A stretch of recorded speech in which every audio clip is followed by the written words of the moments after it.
Whether new shooter, longtime gun owner, or even police officer or soldier, your handgun needs a Crimson Trace laser sight or light. Get the confidence and reliability you need to protect family, home, and country. Crimson Trace.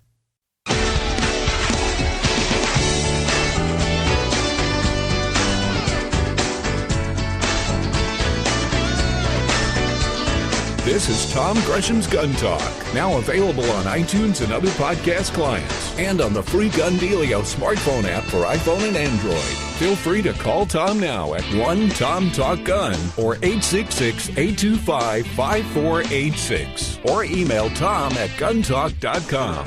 Now, once again, here's Tom. And we're back. Hey, I'm Tom Gresham. It is Gun Talk. It's your chance to give us a call, 866-TALK-GUN, or just dial 1-TOM-TALK-GUN. Get you in there. Shoot me an email, tom@guntalk.com. On Twitter, I am at GunTalk, where we have conversations going on all the time, all through the week, having a bunch of fun over there, sharing information as much as I possibly can, and swapping stories about fun things that we do, going out to a little shooting. A week ago, I spent a whole week in Arizona. That's why I wasn't here last week. And I got to work for 3 days with Rob Latham from Springfield Armory. Had a good time there. Rob, of course, champion shooter. We actually had a chance to talk with him we got very personal about what it's like to be a champion shooter.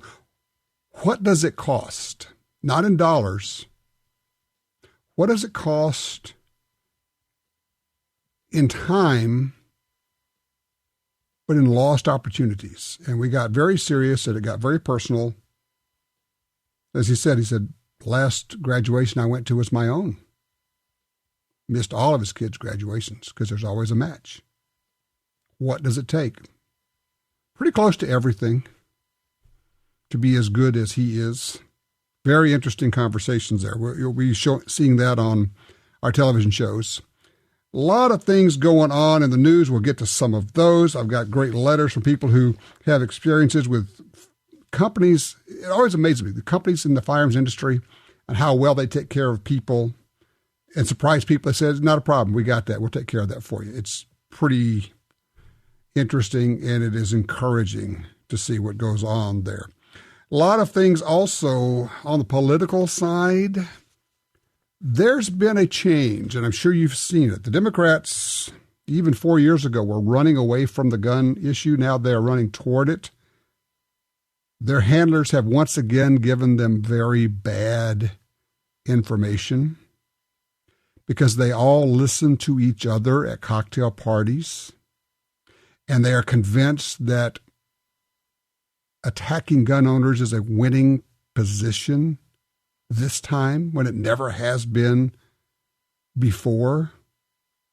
So Hillary Clinton, when asked to name her enemies that she was proud of, the first one she named as an enemy is you and me, because she named the NRA as an enemy. That's you and me, you understand. Their handlers have analyzed this and said, okay, the time is right to come out in favor of banning guns. And so Hillary says, I think we ought to look at the Australian model. Of course, what they did there was they confiscated guns. Now, sure, they said, we will give you some money back, but you don't have any choice. You don't have the choice of keeping your gun. That's called confiscation. So, and some people actually got it. They said, wow, Hillary has called for confiscation. Yes, not the first time. She's been in favor of gun bans for the last 25 years, openly in favor of gun bans. But here's the interesting part. The handlers get it so wrong. It's fascinating how they could be this wrong over and over again. New poll just came out this week. Who ranks highest with favorable numbers? Over Barack Obama and higher than Hillary Clinton, the NRA. Clinton and Obama have fewer than half the people who find them trustworthy and have a favorable opinion of them. More than half the people have a favorable opinion of the NRA. Once again, this will backfire on them. I hope. We love to talk about companies that make guns. And one of the companies that I think honestly doesn't get as much credit as it deserves because it has this incredibly wide range of product that they turn out from great big revolvers to little bitty semi-automatic self-defense guns, is the folks at Taurus. And joining us right now from Taurus is Tim Brandt. Tim, welcome to Gun Talk. Thanks, Tom. Thanks a lot for having me on. Like I said in our emails, I'm excited to finally be on the program.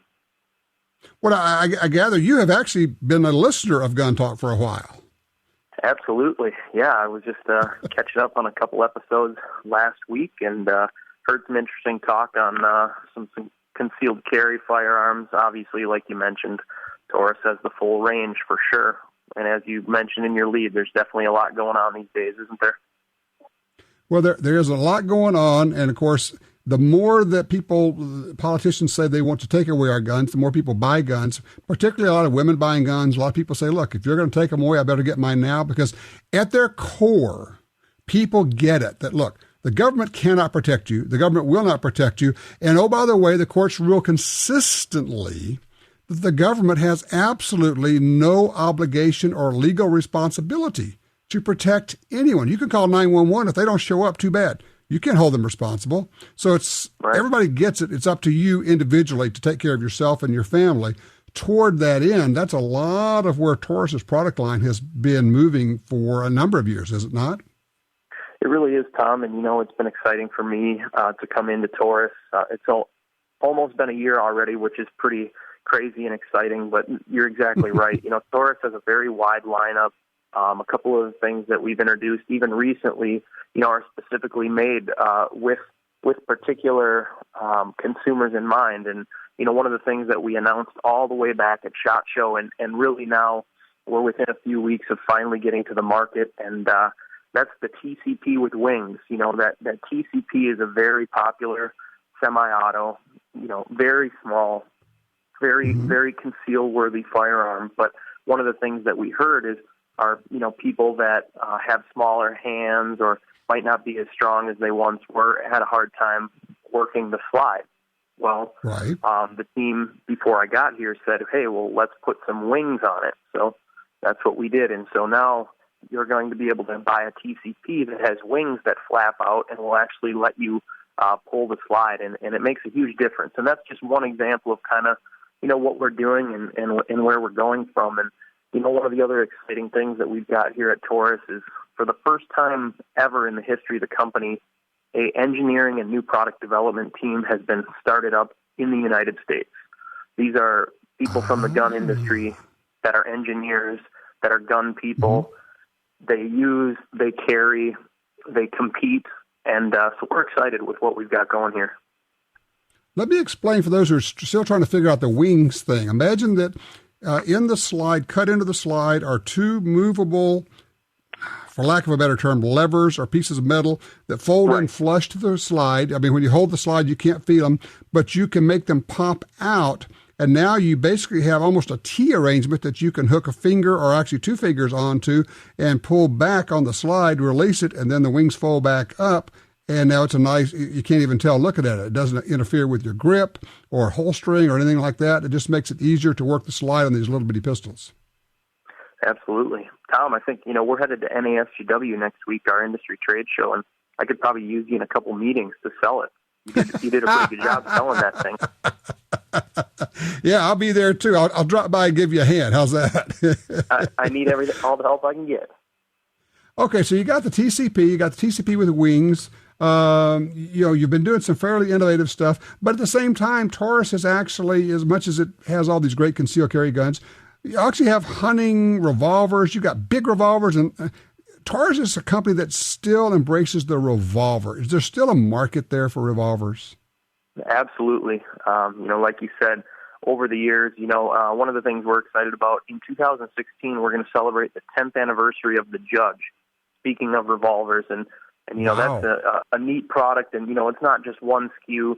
We've really rolled it out to incorporate into a lot of things. The Raging Judge, the Judge, small concealable judges, long-barreled judges for hunting. We've had the Raging Bull out there for a while now. So, like you said, all the revolvers here at Taurus are still alive and well, and there's a lot of different things that you can do with a revolver, and definitely one of those things is hunting, and that's one that we hear quite a bit from our users and the consumers about. All right, so as we look at it, the people who say, yeah, I know Taurus, what do people not know about Taurus? What has changed recently as you move forward?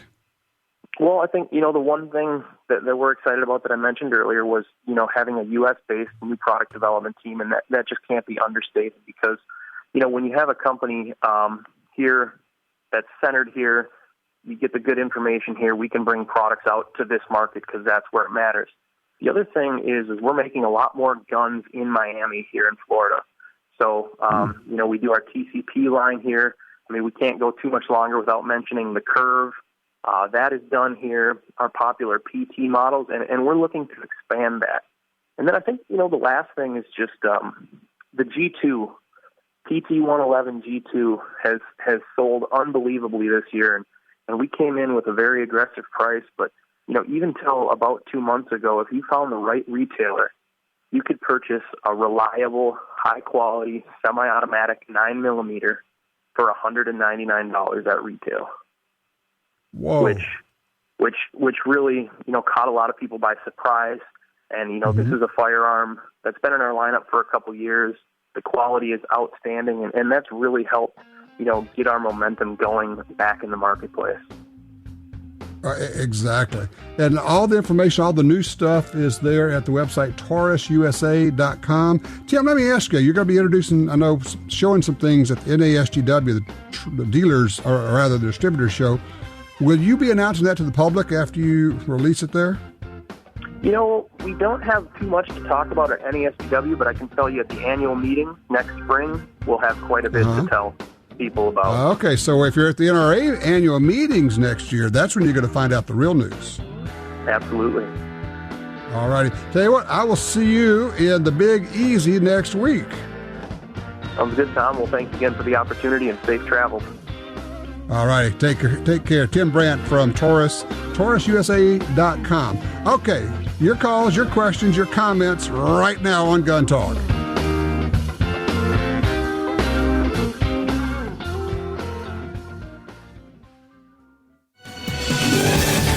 It's time for the Brownells Trivia Question. Brownells, serious about firearms since 1939. Are you a gun know-it-all? Well, you may have a chance to win the Brownells GUNTALK FN SCAR 17S Dream Gun and a trip to the NRA show in Louisville, Kentucky, May 19th through the 22nd. Here we go. The United States conducted military rifle trials that resulted in the adoption of the M14 in 1959. One of the other rifles that received very close attention in the trials was labeled as the T-48. Today we commonly know the T-48 by what other name?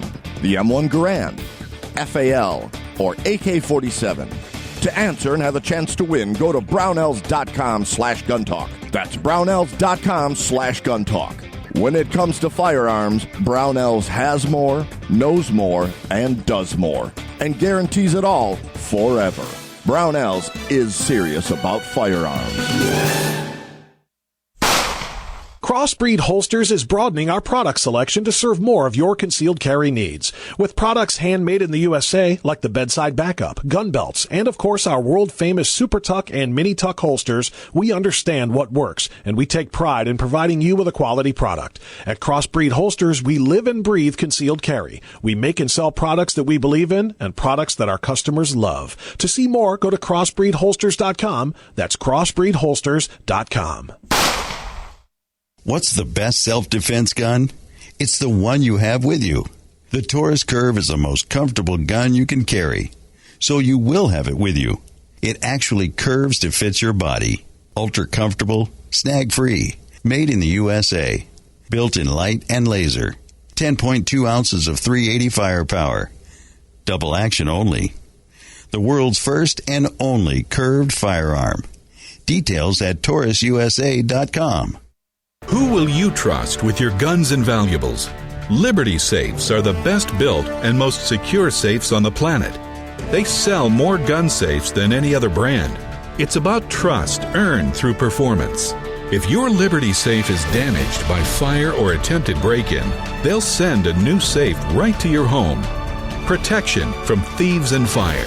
Trust the #1 maker of quality gun safes. LibertySafe.com. You're at a gun store and your phone tells you about hot deals. Want to know about special offers?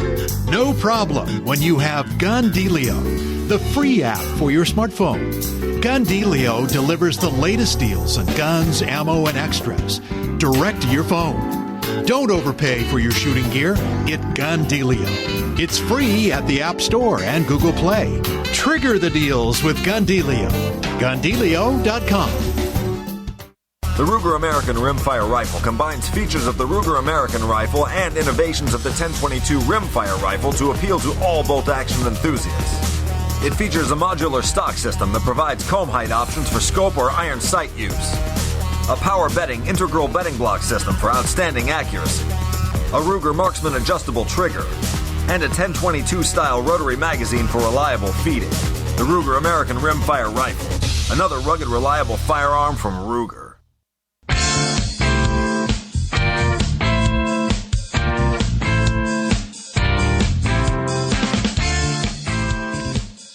Weird thing. I was talking to somebody the other day, and it seems like several different handgun companies are bringing out 10 millimeters. Now, I know that 10 millimeters have always had like this little bitty level of interest, ongoing, always there, always strong, but not very big. So I guess the question I'd like to throw out is, are you hearing any more about 10 millimeters? Obviously, I kind of like them. But different companies, particularly those that make 1911s, are bringing out 10 millimeter versions. Other companies, I don't know, just wondering, do any of your buddies ever talk about 10s?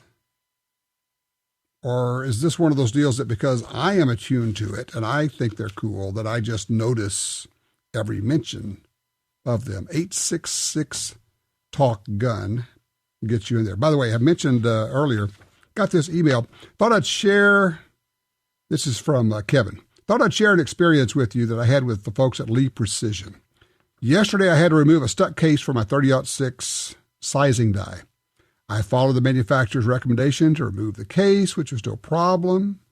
When I went to put back the decapping rod back into the clamp, I couldn't fit it back in. So I contacted the folks at Lee via email last night describing the problem. I said, if I have to purchase another sizing die, no problem. Contact me and I'll just do it over the phone. That's fair enough. Then he says, before I received their reply today, I received an order confirmation from Lee.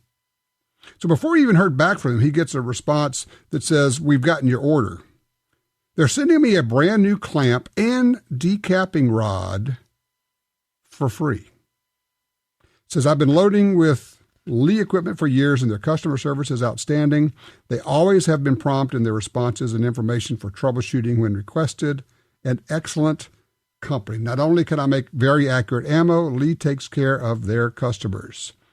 I get this all the time about companies in the firearms business going out of their way to take care of people.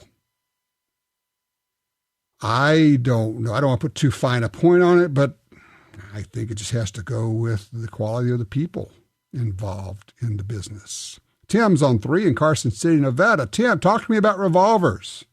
Hey, I'll tell you what, Tom, you were just mentioning about with Taurus there about our revolvers. There's a good market for it, and you know what? Frankly, I recently had to travel into California and transport a handgun, and I had to end up. I was way up in northeast California, and then had to come back into Nevada, and I was worried about.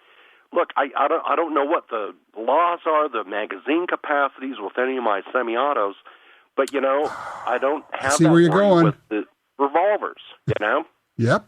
And so it's simple then to, to secure it, and it's also obviously it's a great way for the uninitiated to actually use a firearm without having to worry about mechanical issues.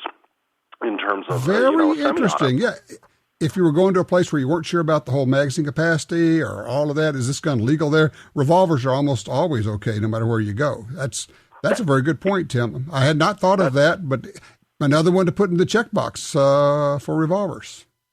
Hey, and real quick, and I just mentioned too that the NRA is still doing upgrades for your life membership. So all these guys sitting on your duff who were life members for years and years and years, getting your magazine subscription costs a lot of money.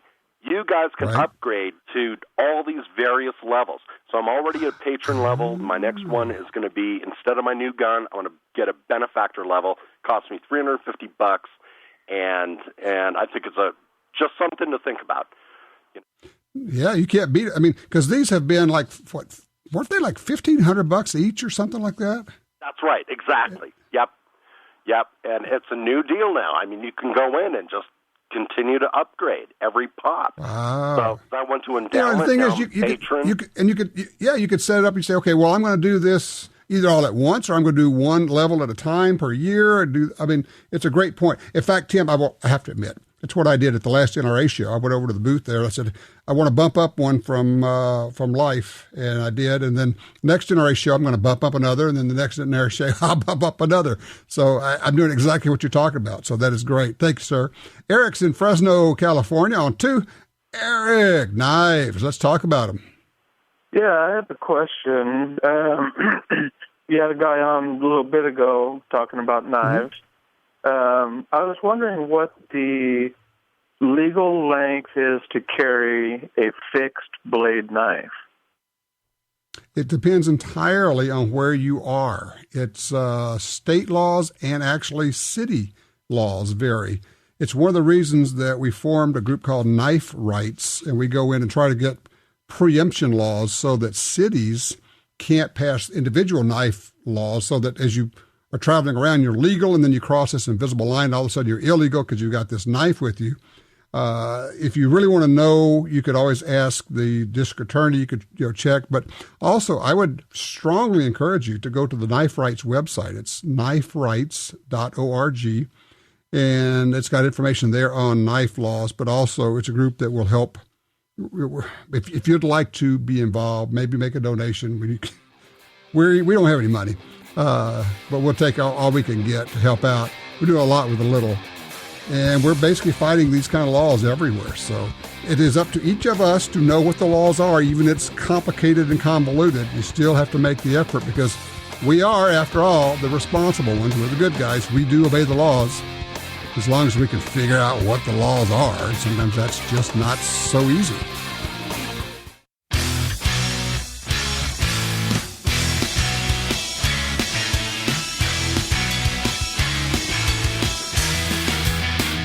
Broadcasting nationwide, you're listening to Gun Talk. And now, back to Tom.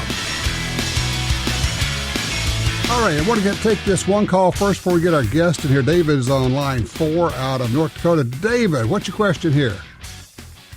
Well, you mentioned 10 millimeter a while ago. I've had a Glock 20 for years, and that's a pretty impressive handgun.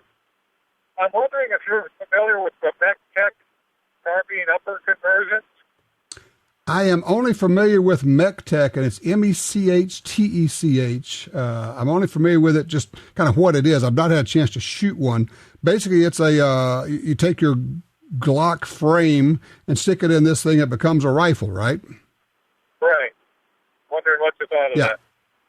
I don't know. I have not shot one. It looks cool and intriguing and fun. But I'll tell you what I'll do. If you'll keep listening, I'm going to put out the call. If anybody has any experience with the MEC-TEC systems, the CCU they call it, you stick your Glock frame in there, and now you've got a carbine. Give us a call and give us a range report. We'll find out what your take is on that. All right, let me bring in somebody here, because if you followed gun rights at all, if you followed, well, the last 25 years at least, Florida has been kind of the breeding ground for a lot of the advances we have made in gun rights, from concealed carry to stand your ground to a lot of other things. So, but there's things going on there that you need to know about, because they tend to start there and work their way out to the rest of the country. Sean Caranna joins us right now from Florida Carry. Hey, Sean, how are you? Oh, I'm doing great. How are you, Tom? Good. So tell me what's going on in Florida now, because it seems like there's always something bubbling up around there.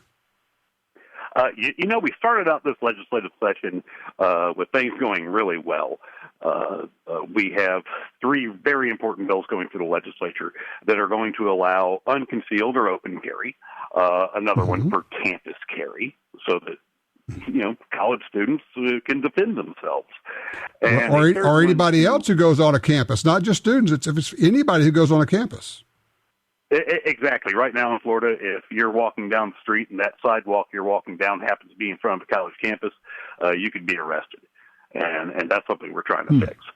And the third one is to fix our self-defense immunity law so that you're not guilty until proven innocent.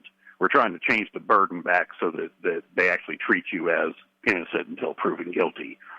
On that last one, let me jump in there because a lot of people don't understand that in Florida, they say, well, you've got to stand your ground law. Yeah, you do.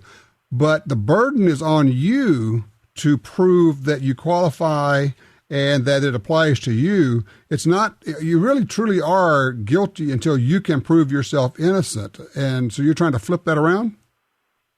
Right. We're trying to get it back to where it's supposed to be, back what the legislature intended, which is that you're innocent until proven guilty, even when you raise a self-defense claim. And what the court did was instead of looking at our law, they looked at the court decision out of Colorado on a completely different law and said, that we're going to apply that standard here in Florida.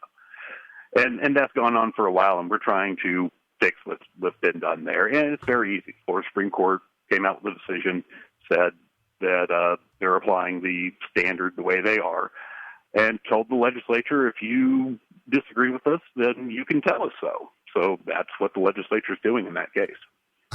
So you got some bills in the legislature. Now, you were explaining to me on the phone that you've got this weird system there in Florida where it sounds like you could just kind of like have endless hearings on something. What we have is a pre-trial hearing to determine if you have self-defense immunity. And at that hearing, that's where you have to prove that you were using self-defense as opposed to being innocent until proven guilty. And what we're trying to change the standard to is that once I've raised what's called a prima facie case. So once I've raised a case that I basically lay out that, yes, what I was doing really was self-defense, then the immunity is supposed to go back to the prosecution to refute that claim, to say, no, you're innocent until we prove you guilty. So that's what we're trying to achieve with that. Right. I guess what I was really referring to is you're talking about the legislature, and there's a system where it can just kind of keep going on and on until the opposition gets what they want. Well, it is because once you have the immunity, then you are denied the immunity. Then we get into the appellate process, and it can go on forever before you even get to trial. So we're trying to streamline that process and make it so that someone who really used self-defense doesn't have to go all the way to trial, so that they actually have that immunity from prosecution when it was justifiable self-defense. Okay, so what's going on in the legislature now? Well, I'll tell you, the most troubling thing that's going on right now is that we have some sheriffs in Florida, with the backing of the Florida Sheriff's Association, who are coming out and using false information to try and fight against our open carry bill. Really? And it's really troubling because we have sheriffs now. We have 10 sheriffs that voted in support of open carry. We think we have a few more as well. And we're working right now to find out exactly where the sheriff stands because they did it by a secret ballot. But we have the head of the Florida Sheriff's Association's lobbying arm, Sheriff Gualtieri out of Pinellas County, going to the press and saying things that just aren't true about the bill, about the right to carry nationwide, and even so much as calling, and it's not real clear who he was calling a liar on his latest article, but he was either calling State Senator Don Gates, the sponsor of the open carry bill, or he was calling the former president of the NRA and longtime lobbyist here in Florida, Marion Hammer, a liar. And I can what's tell he saying exactly? People, one of them are liars. So what is he saying? He has been saying that Florida's bill for open carry is going to make us the Wild West. He's trying to say that other states like Pennsylvania do not allow open carry in the city of Philadelphia. And maybe we should adopt something like Philadelphia has. And it's an outright lie. And I don't know if it's him lying or someone is feeding him lies, but the data point he's using is a lie. Because you can openly carry in Philadelphia. If just in Philadelphia, you have to have a license to carry. The rest of the state, you don't even need a license to openly carry. Isn't he also saying that in other areas, if they have open carry, you have to take advanced training on weapon retention and some other stuff? Exactly. And that data point that he's trying to use has really only come out in 2 states that I'm aware of, and it's the most recent 2 states to pass a licensed open carry provision, and that's Texas and Oklahoma. Now, from what I understand, Oklahoma doesn't have an additional training requirement, but they do make you have your gun in a holster. Texas just said that when you do your concealed carry license course, there needs to be a discussion of retention. Not necessarily the retention type training that he's talking about wanting here in Florida, but there has to be a retention discussion in the Texas mandated course. Here in Florida, our training requirement, which we're actually a little bit of an outlier, most states don't even have training requirements for a concealed carry license. Right, 30 states exactly don't even right. require a license to open carry. Open carry is considered a right in most states. Well, exactly, and there's just an awful lot of other things going on. Let me do this, because I know that there's more than we could possibly cover here. How do people find out more about what's going on there? How can they help you out? Is it through the website? Absolutely. If you go to floridacarry.org, we have a lot of this information out. We're putting up more in the next 24 hours. It's a fluid issue right now, and we're responding as fast as we can. Yeah, if you're in Florida, you need to get on top of this one because they need a lot of help. There's a lot of misinformation being put out. The media is swallowing it. I think sometimes the media, even if they know it's not true, will put it out there because it fits their personal agenda. You need to get on board on this, and it just needs a ton of voices. Go to floridacarry.org to get more information. I appreciate that. All right, open lines, 866-TALK-GUN.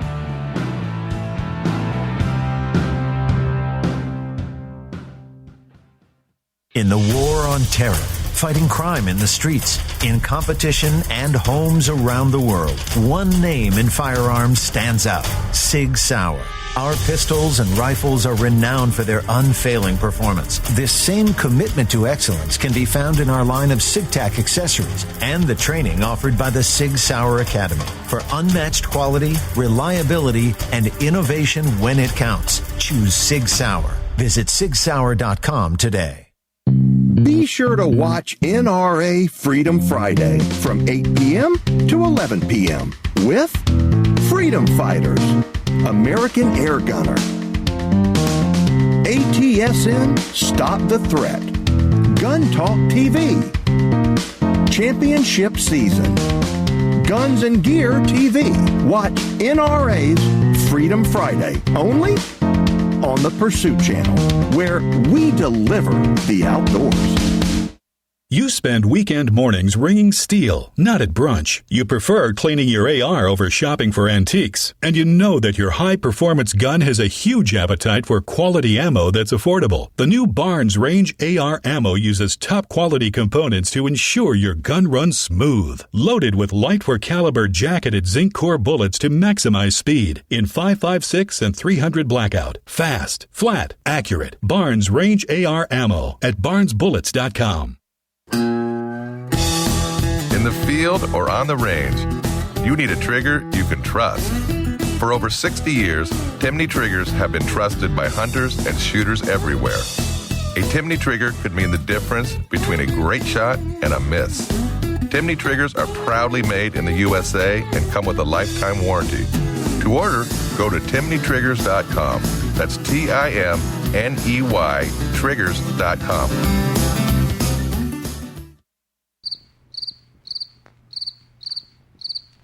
Before Silencer Shop made it so easy to suppress firearm noise, this was considered quiet. After Silencer Shop, This is considered quiet.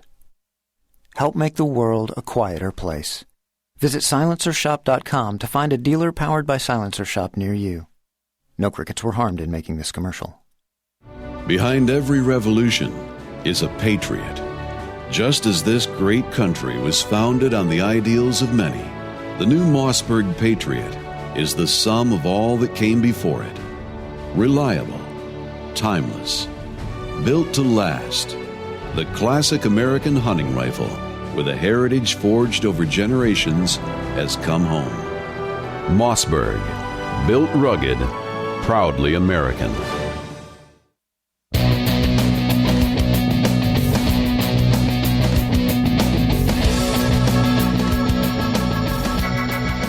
Alrighty, another one of these emails comes in. I want to give a shout out to Laser Light. I brought a model, a laser in March, used it every Sunday afternoon while listening to Gun Talk. It started to malfunction. I emailed Laser Light on the 10th. Erica answered on the 12th. She emailed a return label on the 13th. They got it on the 19th. I got the units back yesterday. Kudos to Laser Light and Erica. Just what I'm talking about. There it is. All right, Tom's on line 1 out of Hemphill, Texas. Tom, thank you for your patience. Sorry to make you wait so long, sir. I got a two-part question for you, Tom, if I can. Okay, you bet. First, CZ Scorpion put a octane suppressor on it, fun gun, except for the trigger on this thing. You need to get somebody to make us a good trigger group for that. You know, it's funny you mentioned that. I went on several different websites, and everybody who has the CZ Scorpion says, love the gun, hate the trigger, and I cannot find anybody who's making an aftermarket trigger for it yet. Yeah, use your influence if you can. My second question is, to make this thing a registered SBR, I understand this is the first I've ever heard of it. It has to be compliant with NFA 922R. And I just told you all that I know about it. Something about... You know more than I do, then, because I don't know what that 922R is. I understand, since it's a foreign-made pistol, let's say, that it has to have a certain amount of American-made parts in there to be compliant. Now, I don't know any more about it than what I just told you.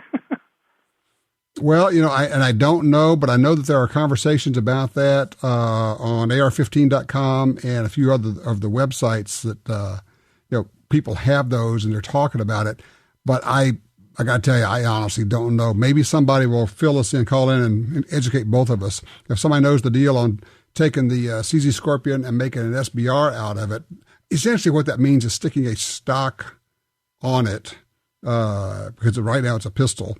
And you could shoot it off the shoulder. So see what that does for you. And very quickly, Earl's in Shreveport on 3. Earl, I got 1 minute, so go for it. Tom, I got a 10 the other day. It's an EAA, 6-inch barrel, 3-pound trigger, and a 14-in-1 mag.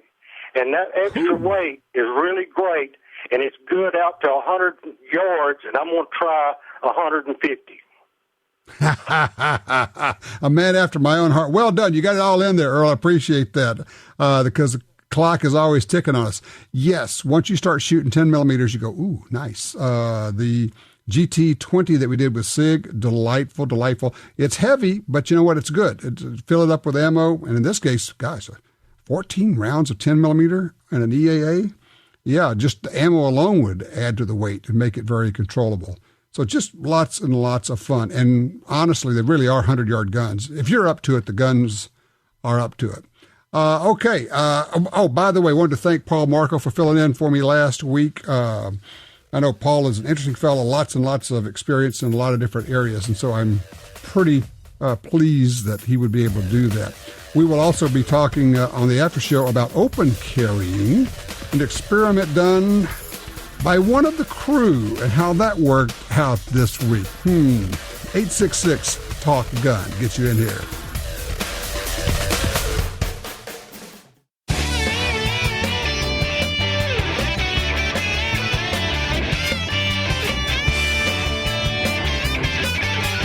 Back with you here, going straight to the phones. John is with us out of Tulsa, Oklahoma. Hey, John, welcome to Gun Talk.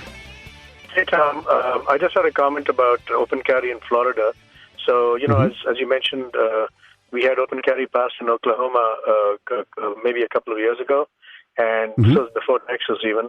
And we had a heck of a fight doing it for 2-3 years. We had the governor veto it, and the argument that was raised by several LEOs, law enforcement officers, was that it was more dangerous than concealed carry and so on and so forth. And really, that argument doesn't have any foundation to it, because if you look back at the history of this country, open carry has historically been permitted through the Second Amendment, and it was only concealed carry that was considered to be dangerous and considered to be, banned. And for some reason, it's kind of ironic that Florida, where we started concealed carry, is now against open carry. And the argument that we used was, hey, if you're a law enforcement officer and you pull someone over, if you don't like open carry, you must really hate concealed carry, because at least with open carry, you can see that the person is carrying a firearm, but with concealed carry, you can't see it. So from a tactical standpoint, open carry is much less threatening than concealed carry. There's this other thing, which is if open carry is so dangerous, then where are the reports of all the shootings? Because, look, open carry is legal in more than half the states. So as these states are talking about, and they're saying, oh, that's just dangerous, that's it. Where are the problems? There should be all these reports of problems. There are none. You just never hear of issues with this. And it's the same thing that we met when we were doing concealed carry, going state by state. They'd say, oh, there's going to be blood in the streets. There's going to be. And we said, really? Where's that ever happened? Crickets. Well, it's never happened before, but it's going to happen here. Really? Really? That's what you're going to say? Huh. I don't think so. So, I use the term gun banner a fair amount because I think it's very descriptive. There's the gun ban lobby. There's the gun ban industry. There are people and groups that they're all about gun bans. And some people say, well, they don't want to ban all guns. They're not gun banners. They don't want to ban all guns. Look at it this way. A book banner generally doesn't want to burn all books. They just want to pile up books that they don't like and set them on fire, right? But we still call them book banners. There are people like, Barack Obama and, Hillary Clinton who want to ban the most popular firearms being made and sold and used in America today. Used for competition, used for protection, used for hunting. I'm talking about semi-automatic rifles. They want to ban millions and millions and millions and millions of guns. And then they say, yeah, but they don't want to ban all guns. I don't care. They want to ban any guns. They're gun banners. Just as if you want to burn any books, you're a book banner. Let's make sure we get this right. So I don't talk a lot about people who push gun control. I talk about people who want to ban guns. And they go, I don't want to ban guns. Really? How do you feel about semi-automatic rifles? How do you feel about the so-called assault weapons? Well, we got to ban those. Then you are a gun banner. And the only thing is, that only leads you to the next gun or the next category. We've had people call for bans on Saturday night specials because those guns are too small. We've had people call for bans on, and actually achieved bans on, guns that hold too many rounds. Really. The thing is, they keep slicing these up into categories, and then they apply these evil-sounding names, Saturday Night Special, junk guns, assault weapons, and they convince the public that this is the solution. The fact is, they just carve them up into categories so they can move on to the next category. They want them all. Make no mistake, they want them all. They want to ban every gun that exists. And every once in a while, they'll actually come out, like Hillary Clinton did this week, and said, we ought to take a look at that whole gun confiscation thing that they did in Australia. That might just work here. Coming up, FNH and the new guns they have.